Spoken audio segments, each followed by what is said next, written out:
Mesdames, Messieurs, vous suivez les programmes de Télé-Tchad, c'est votre magazine Éclairage. Je reçois dans ce numéro le ministre de l'Élevage et des Productions Animales, Monsieur Mahamat Bachir. Monsieur le ministre, bienvenue dans l'émission.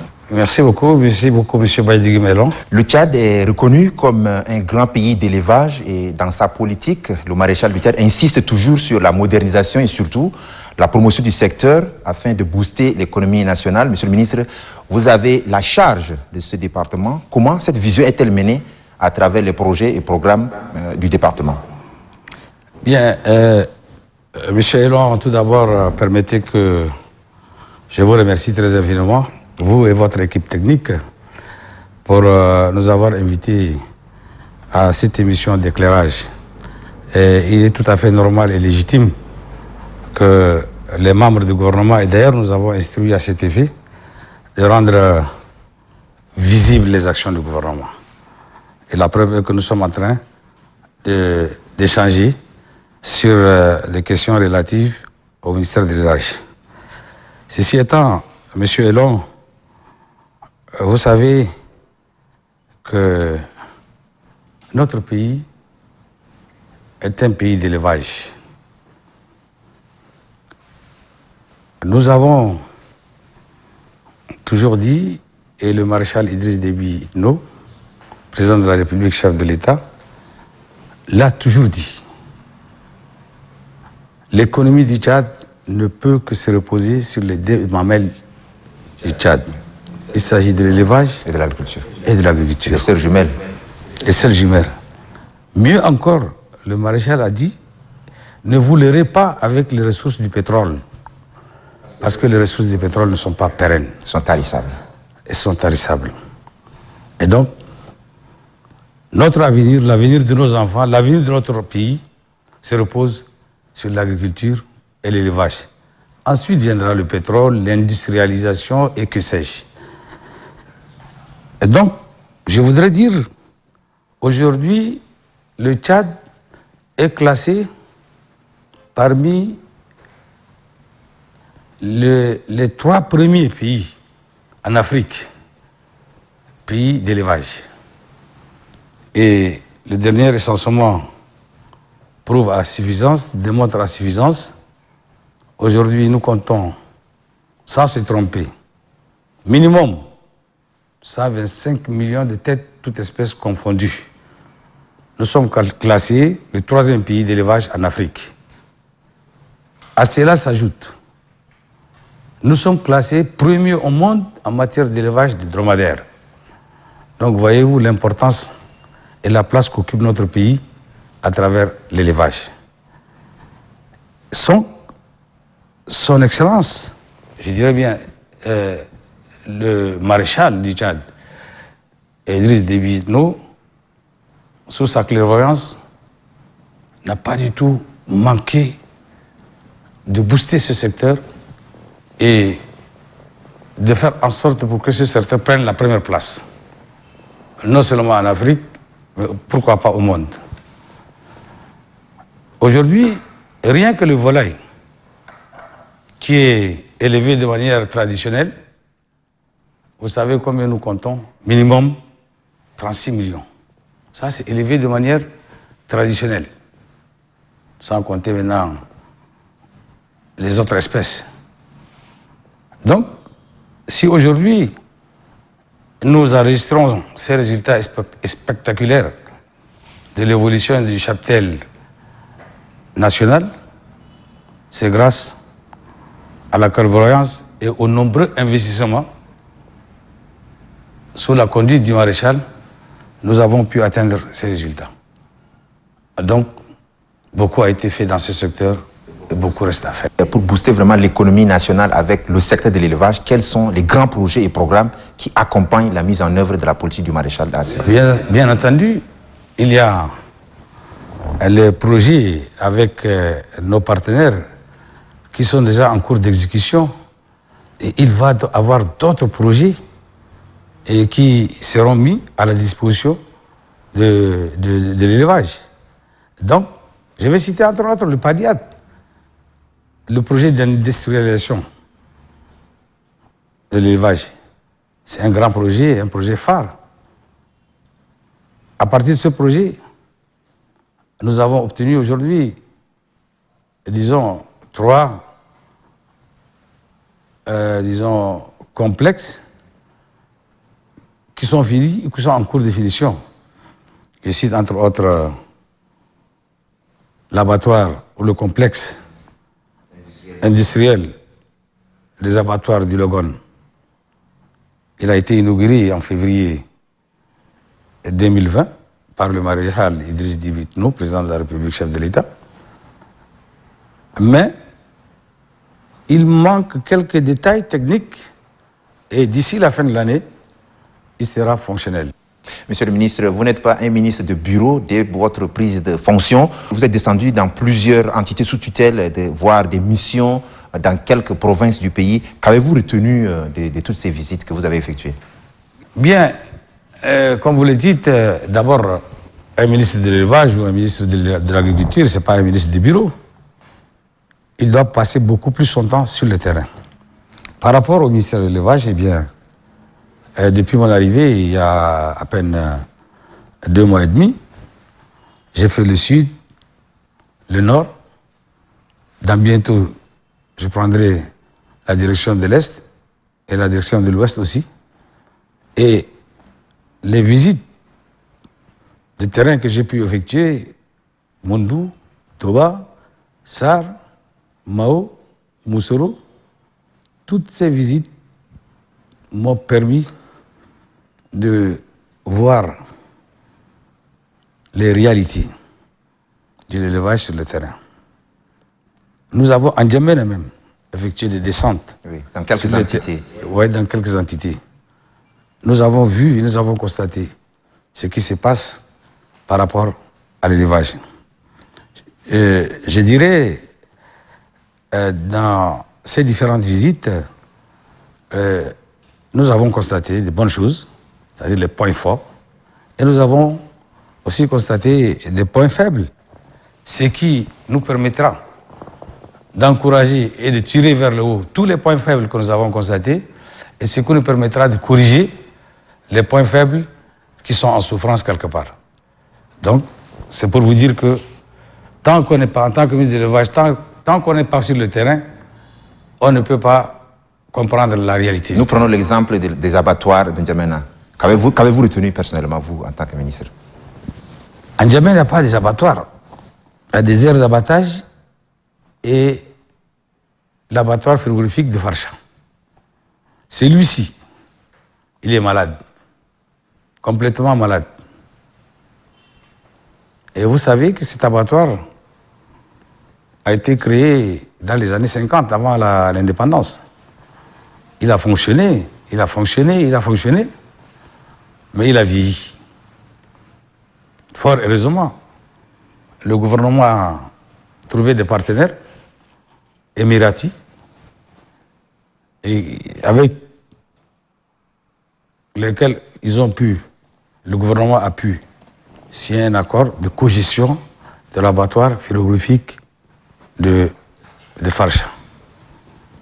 Les installations sont là, bien que vétustes, mais avec le nouveau partenaire qui a signé un contrat avec le Tchad, un contrat de cogestion, dans bientôt, cet abattoir frigorifique de Farsha sera complètement restauré, réformé, je dirais même modernisé, pour qu'il réponde aux normes. Et là aussi, nous sommes sur pied, et nous sommes là dessus, avec le partenaire, et d'ici, au plus tard, début 2021, vous allez constater que cet abattoir frigorifique de Farsha est complètement rénové, avec une cogestion pour nous permettre d'évoluer au niveau de N'Djamena. Cet abattoir, bien entendu, prendra des dispositions nécessaires pour la consommation locale et pour l'exportation. Et pour l'exportation aussi. Monsieur le ministre, vous avez dit qu'il y a un abattoir frigorifique de Farsha, mais en dehors de cet abattoir, il y a aussi des aires d'abattage et des aires d'abattage clandestins. Je voudrais simplement qu'on fasse ces distinguos. Ces distinguos, un abattoir est différent d'une aire d'abattage. Nous avons en N'Djamena, aujourd'hui, par faute d'un abattoir frigorifique qui répond aux normes, le gouvernement avec, disons, nos partenaires locaux, nous avons réussi à mettre en place 5 aires d'abattage pour couvrir la consommation de viande de qualité au niveau de N'Djamena. Donc nous avons aussi visité les aires d'abattage. Dans ces aires d'abattage, c'est vrai, les conditions d'hygiène sont réunies, cela je peux attester. Et ces aires d'abattage aujourd'hui permettent, disons, d'alimenter la population djamenoise avec des viandes saines et de bonne qualité. Mais par contre, il y a d'autres aires d'abattage clandestines qui doivent être combattues. À ce niveau-là aussi, nous avons pris des dispositions nécessaires pour aller en guerre contre les abattages, les aires d'abattage clandestines. Ces aires d'abattage existent dans d'autres provinces aussi? Bien entendu. Ils fonctionnent de la même manière? Mais n'a-t-on pas dit, à défaut du cheval, on prend l'âne? Avec l'abattoir de Logon, vous allez voir comment on appelle, les sous-produits, tout sera fait ici sur place, conditionné sur place, emballé sur place, et sera simplement mis à la disposition de l'extérieur, du marché extérieur, qui iront directement. Le produit ira directement dans les marchés, c'est-à-dire dans les grandes surfaces.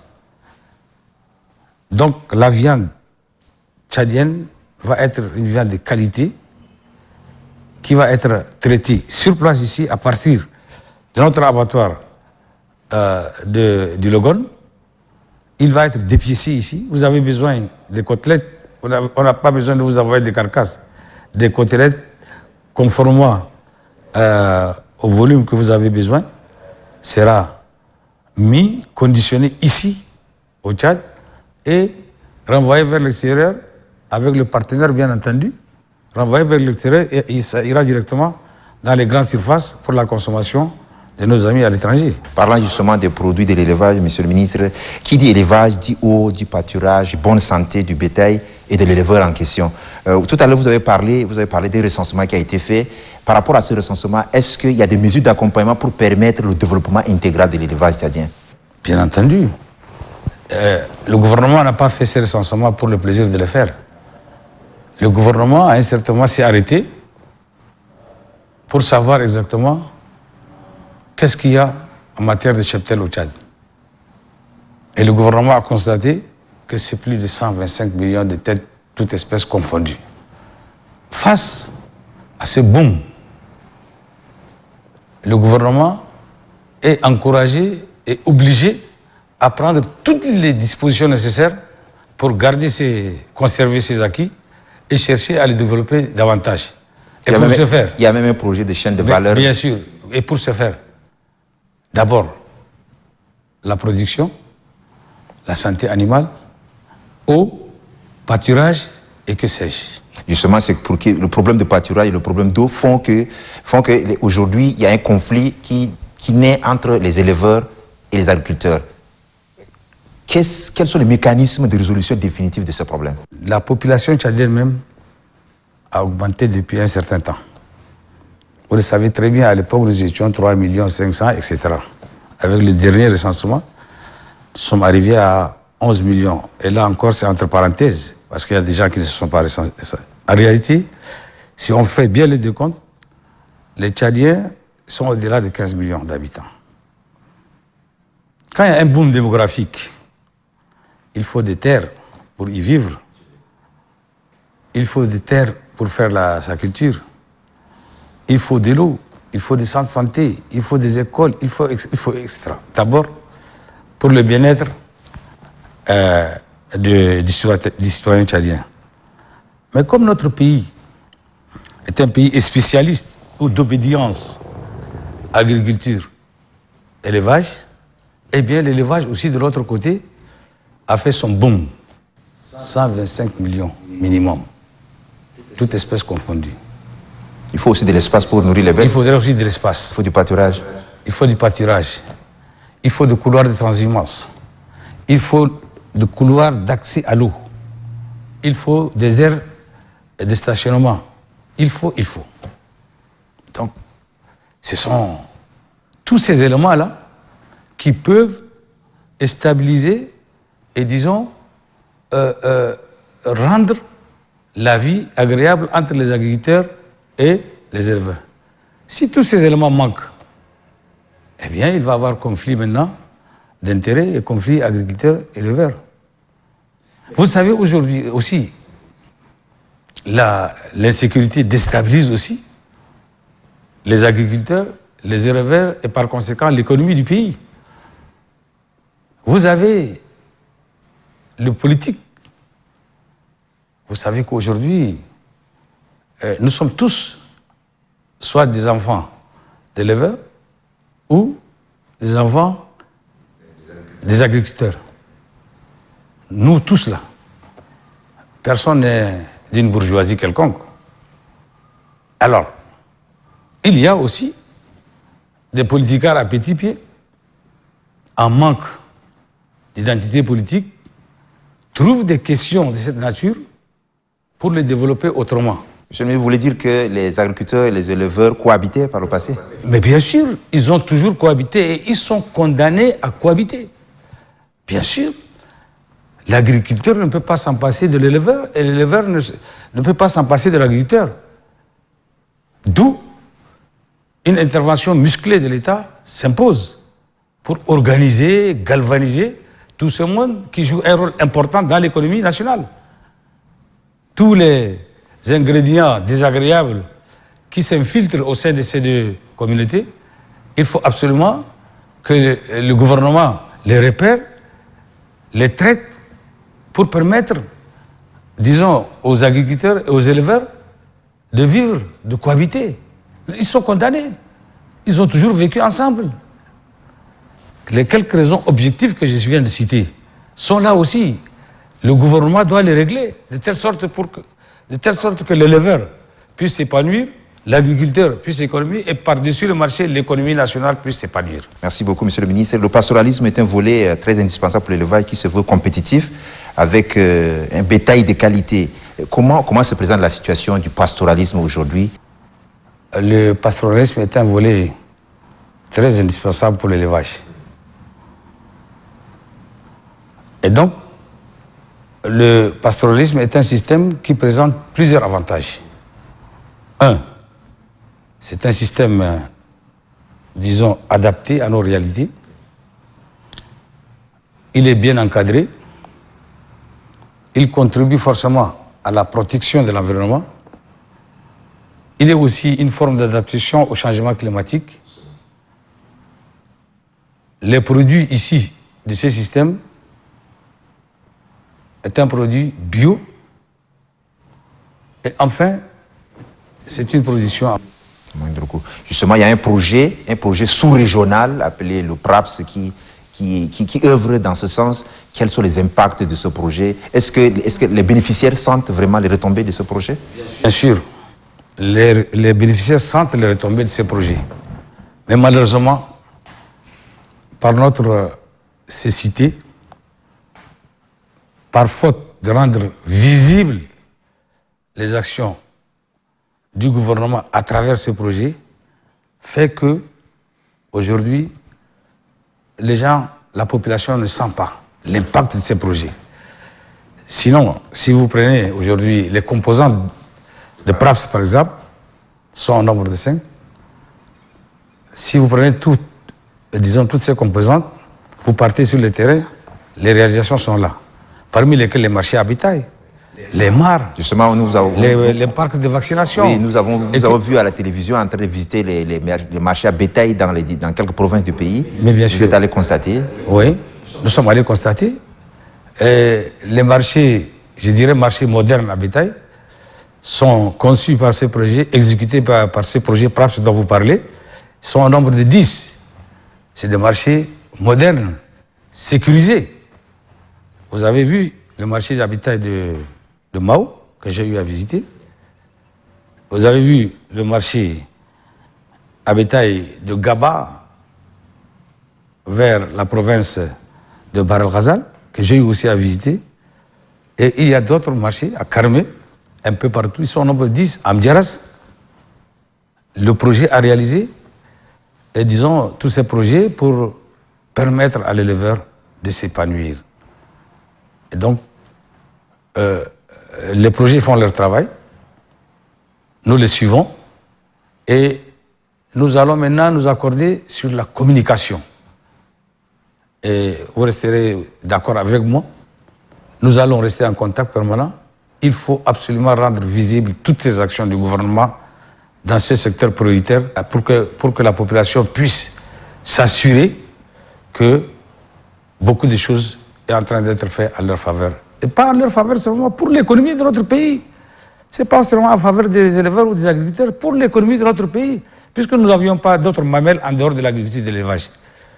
Nous devons développer ces secteurs-là. Nous devons les rendre prioritaires. Monsieur le ministre, il y a un phénomène qui est presque continental, qui menace même l'existence des éleveurs parce qu'il y va de leur économie. Aujourd'hui, le terrorisme empêche les éleveurs de se déplacer avec leur bétail vers les pays voisins, surtout le Tchad. Comment êtes-vous en train de pallier à cette situation? Comme vous le savez, le phénomène de l'insécurité est un phénomène dangereux qui ne mine pas seulement les agriculteurs ou les éleveurs, c'est un phénomène qui mine l'ensemble de notre pays, c'est-à-dire le Tchad entier, la population tchadienne entière. Et c'est pourquoi le maréchal Idriss Déby Itno, vous l'aviez vu, quand le besoin s'est fait sentir, il se met dans ses treillis et fait face à ces phénomènes d'insécurité. Donc, c'est une question qui se retrouve au centre de l'agenda du maréchal Idriss Déby. Et vous savez très bien, sans la sécurité, il n'y a aucun développement. Donc ça c'est l'affaire de l'État. Puis-je vous rassurer ici, le gouvernement ne ménagera aucun effort pour mettre hors d'état de nuire toute personne qui joue avec la sécurité de la nation et ou bien la sécurité du peuple tchadien. En particulier la sécurité des éleveurs.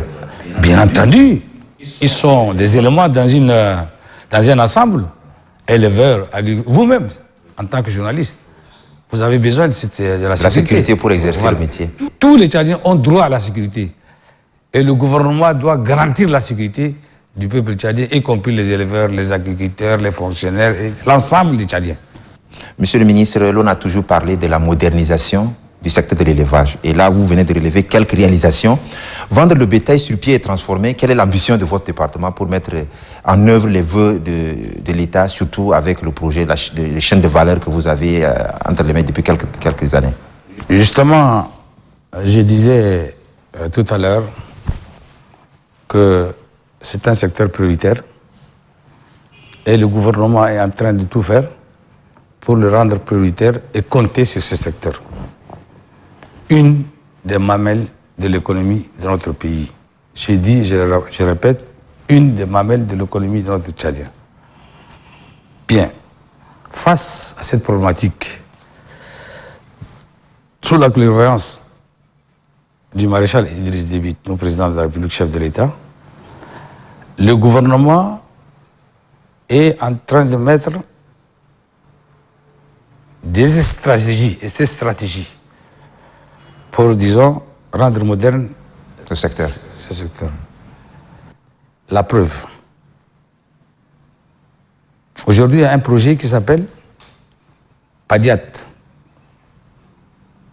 Le PADIAT veut dire Projet de développement industriel animal du Tchad. Vous savez, depuis l'indépendance jusqu'à nos jours, on n'avait que cet abattoir frigorifique de Farche.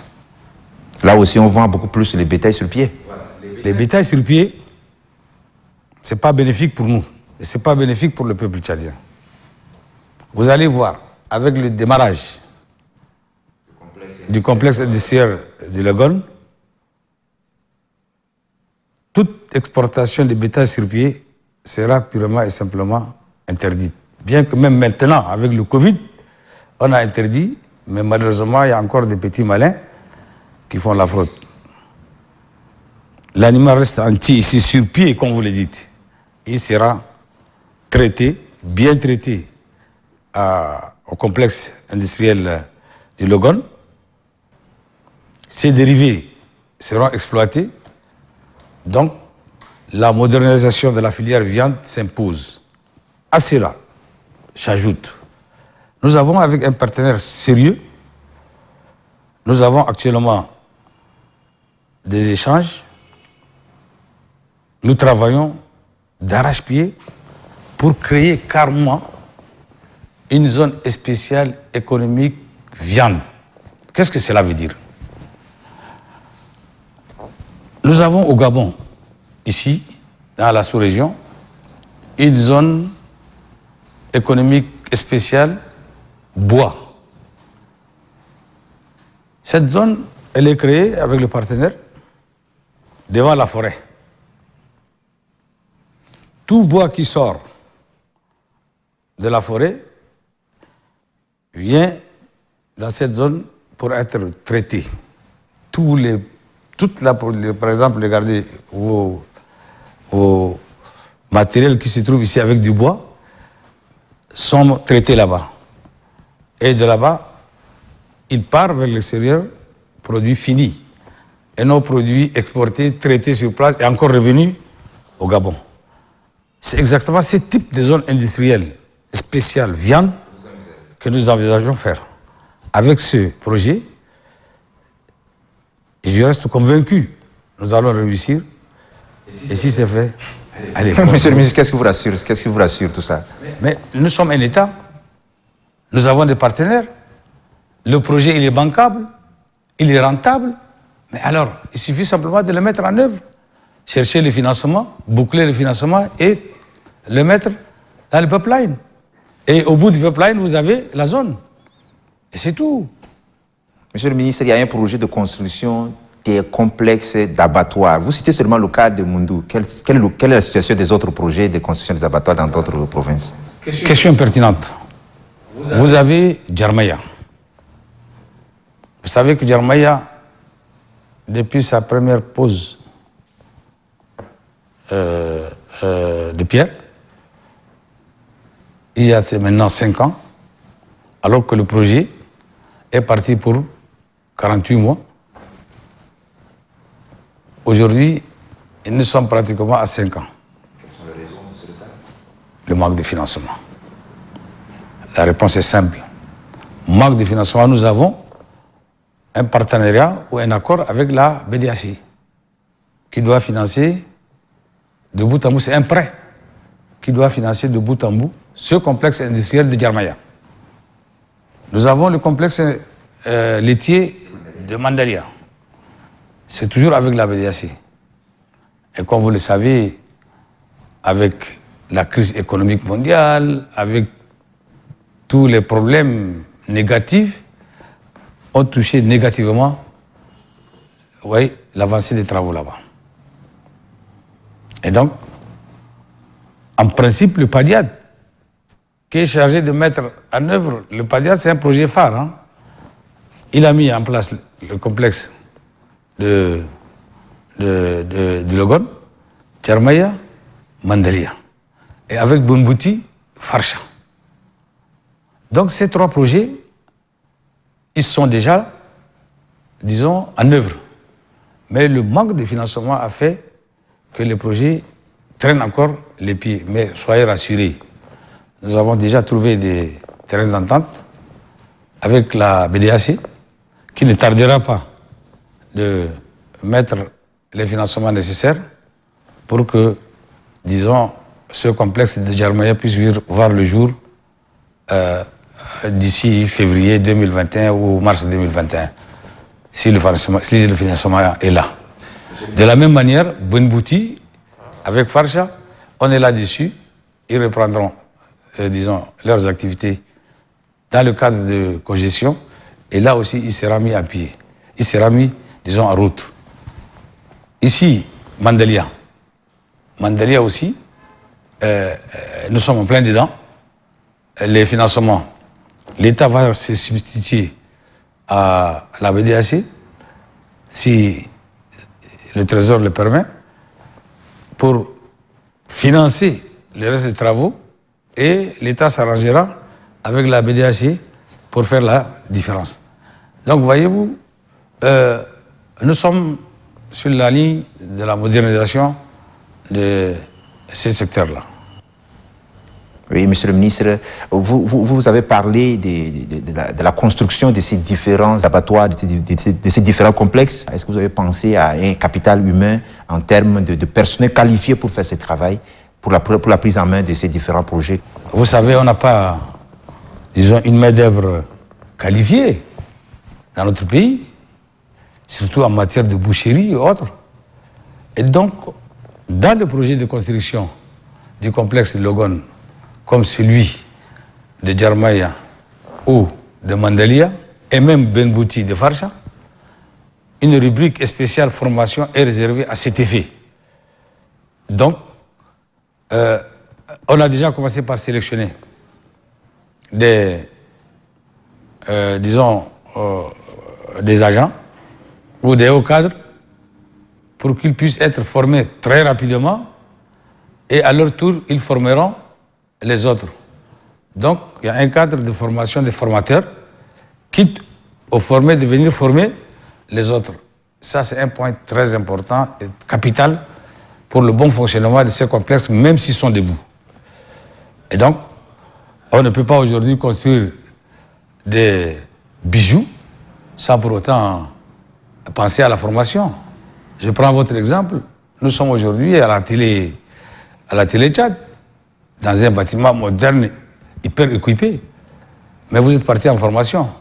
La même chose sera faite là-bas. Est-ce qu'il y a-t-il des activités connexes qui seront développées autour de ces grands projets? Mais bien sûr. Je peux vous donner un chiffre important, rien que au niveau du complexe du Logone. Oui, vous aurez 600 emplois directs et plus de 1000 ou plusieurs milliers d'emplois indirects.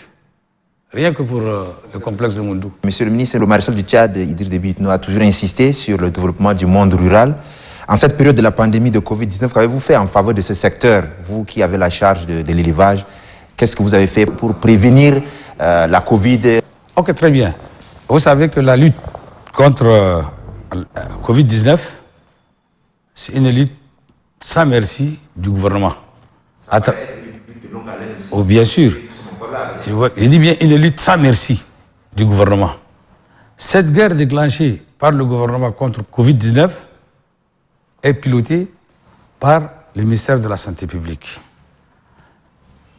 Quant à nous, au niveau du ministère de l'Élevage, nous avons Secogda et nous avons l'IRED, notre institut de recherche, qui sont mis à contribution et qui travaillent en étroite collaboration avec le ministère de la Santé.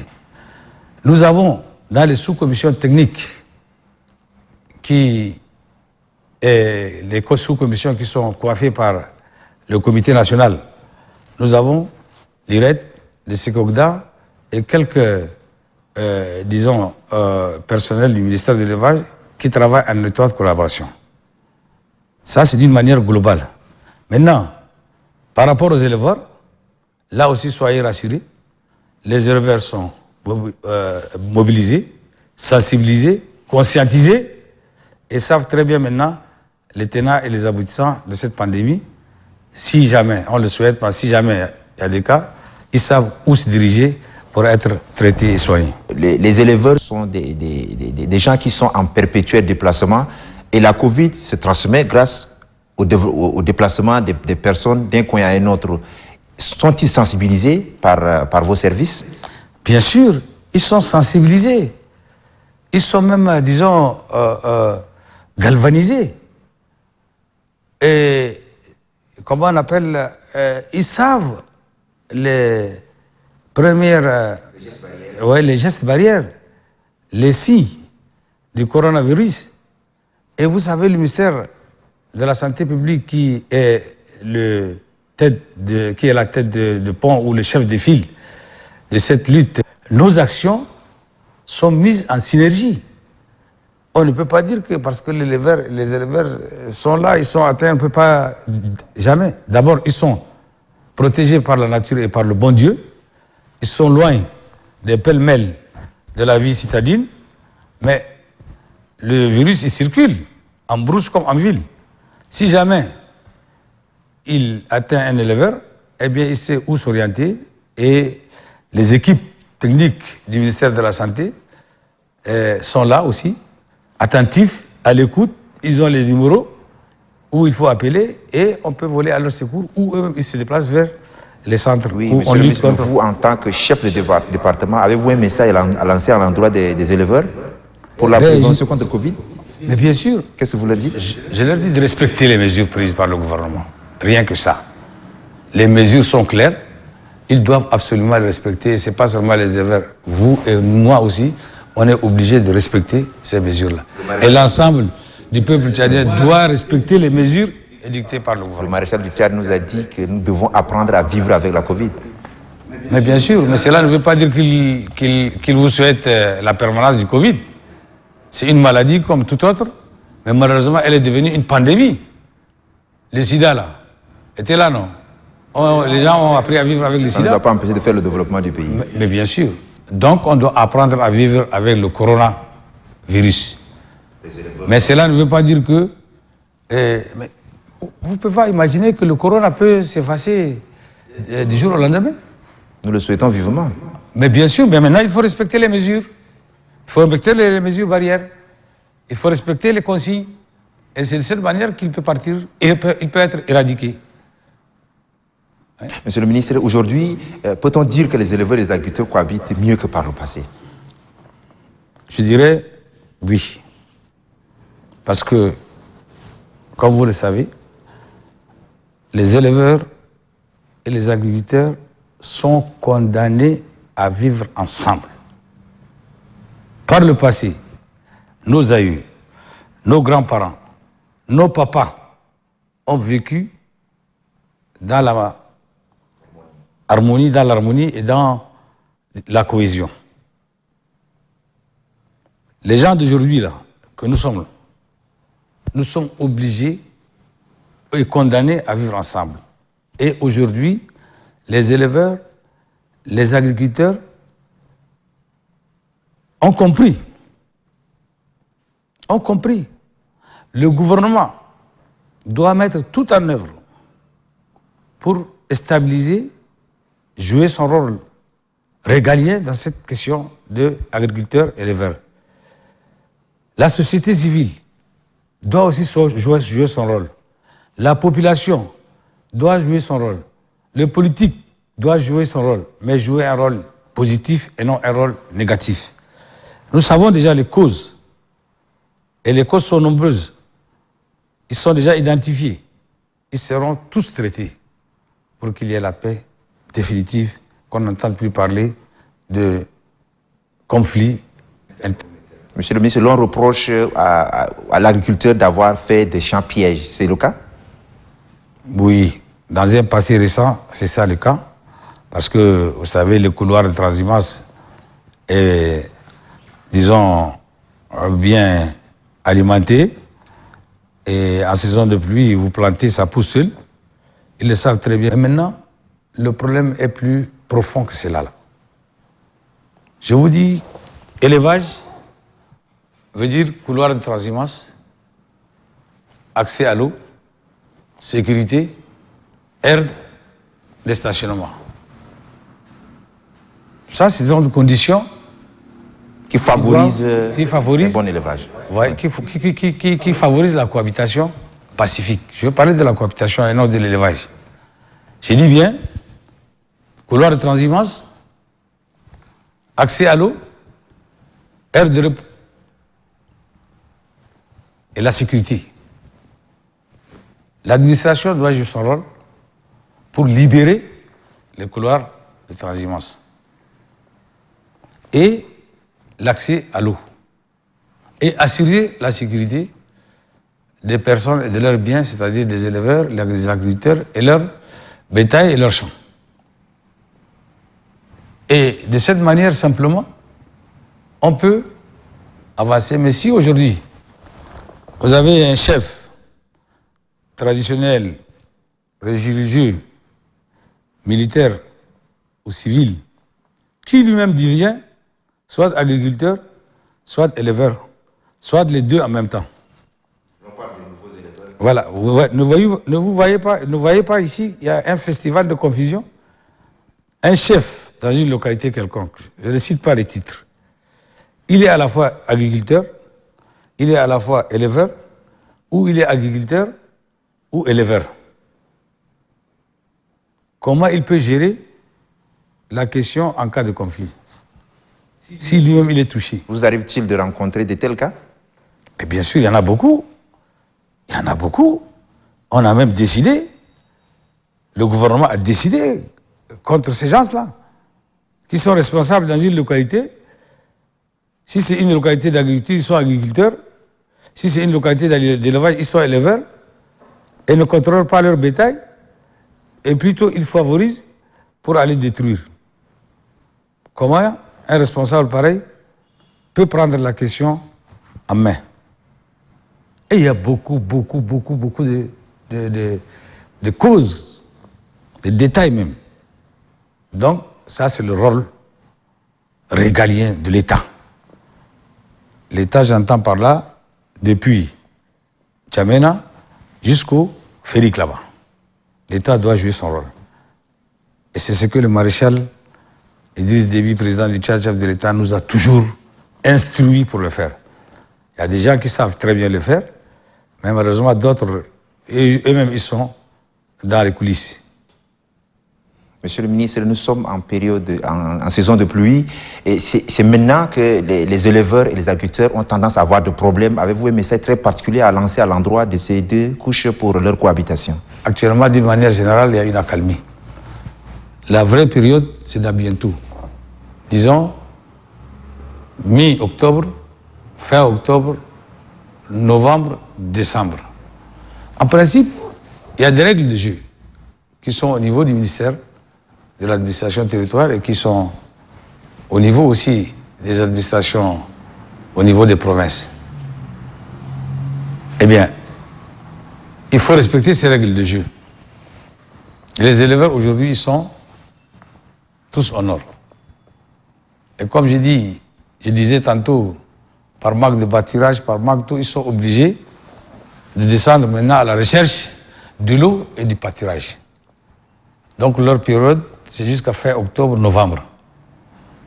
L'administration doit prendre toutes ces dispositions nécessaires pour aller vers les éleveurs et pour aller vers les agriculteurs.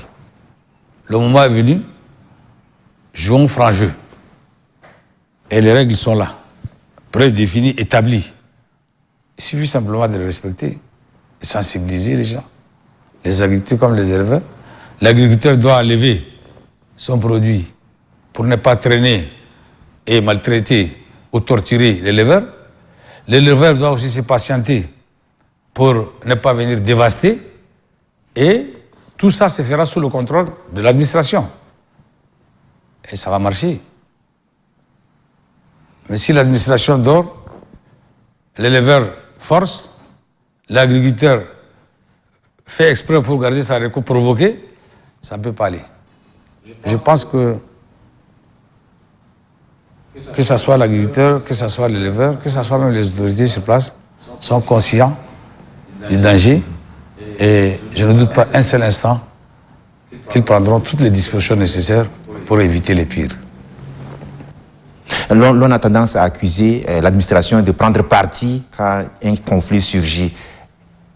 Maintenant que vous connaissez très bien la règle du jeu, que faut-il faire pour éradiquer définitivement ce conflit dans la gestion, surtout la gestion de ce conflit?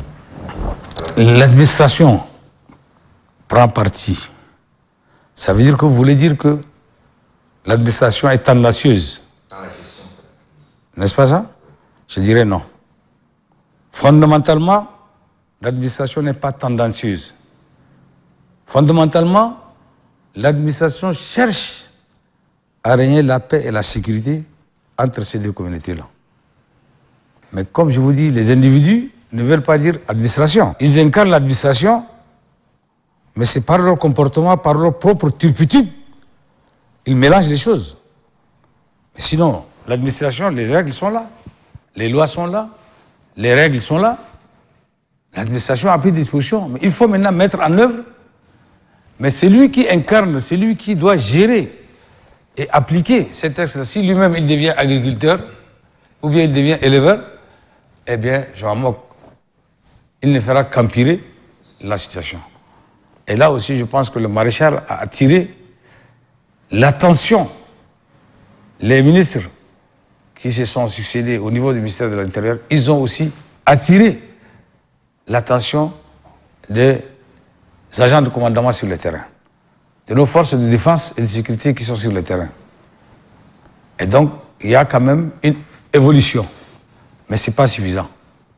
Il faut qu'on aille jusqu'au bout pour que l'éleveur, l'agriculteur se comprennent, pour que nous disions tous ensemble que sans l'agriculture et sans l'élevage, on n'est rien, on est zéro. Si on arrive à comprendre cette philosophie, je pense que bonjour la paix. Monsieur le ministre, il ne me reste plus qu'à vous remercier d'avoir accepté notre invitation. Merci beaucoup. Merci beaucoup à moi de vous aussi. Mesdames, Messieurs, c'est tout pour votre numéro d'éclairage. L'équipe du magazine Éclairage vous remercie et vous donne rendez-vous pour un prochain numéro. D'ici là, respectez les gestes barrières. La Covid-19 est toujours là. Au revoir et à très bientôt.